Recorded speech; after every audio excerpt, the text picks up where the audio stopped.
CCC. Black Star Pirate Radio.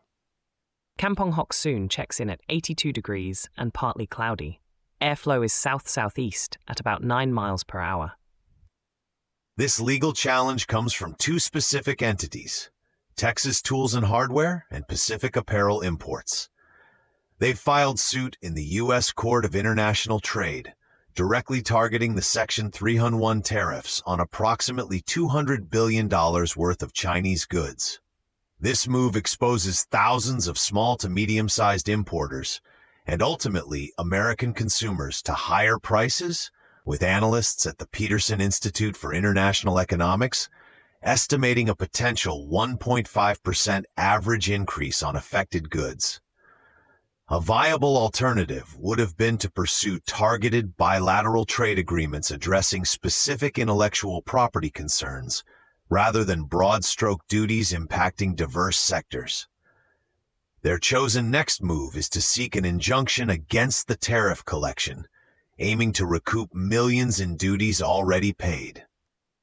Tariffs like these feel like digital blockades thrown onto a global supply chain, disrupting the intricate weave of commerce built over decades. Imagine a local artisan collective whose specialized fabric costs suddenly jump 25% overnight, making their unique products unaffordable for their loyal customer base. The burden falls directly onto these smaller enterprises, and the signal for who carries this next is clear. It's the legal system, consumers facing higher prices, and other small business advocacy groups considering similar actions. Patching in a caller, the critical thinker. You're on the signal. This whole tariff thing always feels like a shell game. Who actually benefits from these import taxes? Are they really bringing jobs back or just making everything more expensive for us, squeezing out small businesses that can't absorb the extra costs? That's a critical question about the true beneficiaries, caller. The stated goal is domestic job creation, but the immediate consequence is often a higher cost for consumers and reduced competitiveness for importers.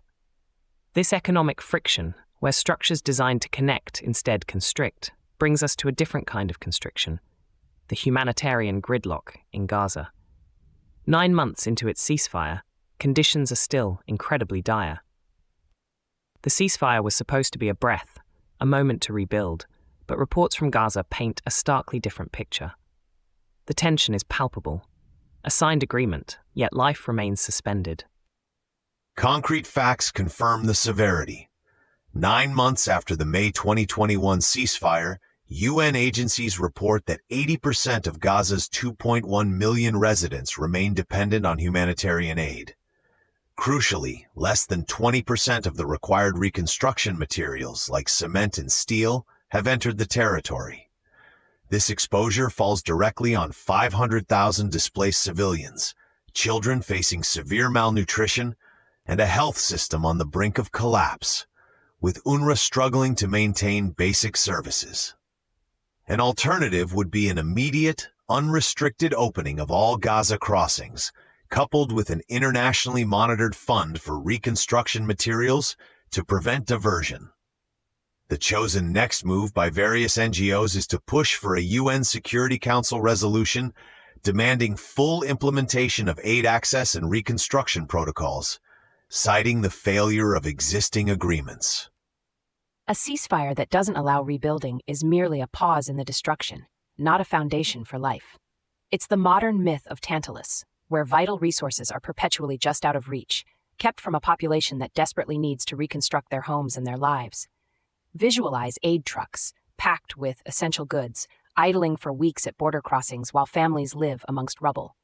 This humanitarian crisis will be carried forward by the sustained advocacy of human rights organizations and the unwavering resilience of the Gazan people themselves, hoping to pierce through the bureaucratic blockade. Patching in a caller. Go ahead. If there's a ceasefire, why are people still living in rubble 9 months later? Who is blocking the aid that's supposed to get through, and what's their end game, if not to genuinely help people recover? It's about discerning between a promised peace and an actual lived peace, caller. The blame often gets diffused, but the impact is acutely felt by the most vulnerable. This deliberate opacity, where information and resources are controlled, isn't just a global issue. We see similar patterns emerging in local governance, like the story of reform councillors being told to label a donations inquiry an establishment stitch-up. The integrity of civic architecture relies on transparency. When local officials suggest dismissing an inquiry as a stitch-up, it signals an internal struggle for control, directly challenging the consent and dignity we expect from our representatives. Signal coming in. That's the core of it, caller. When transparency becomes a battle, it means someone is trying to hide structural weaknesses. The cost isn't just monetary, it's the erosion of public trust, the very foundation of our civic architecture. We must practice sharp discernment to separate this toxic residue from the architectural signal of genuine public service. Instead of accepting the narrative of a stitch-up, we must demand an unvarnished view of the facts. So, less establishment stitch-up, more auditors clear up. Imagine a community-driven initiative using open-source tools to track local campaign finance data against voting records, turning raw numbers into actionable visualizations. That's a playable next step, turning opacity into clear sightlines. Precisely. Building resilient civic architectures means favoring consent over control. It means asserting our autonomy, not just reacting to mandates.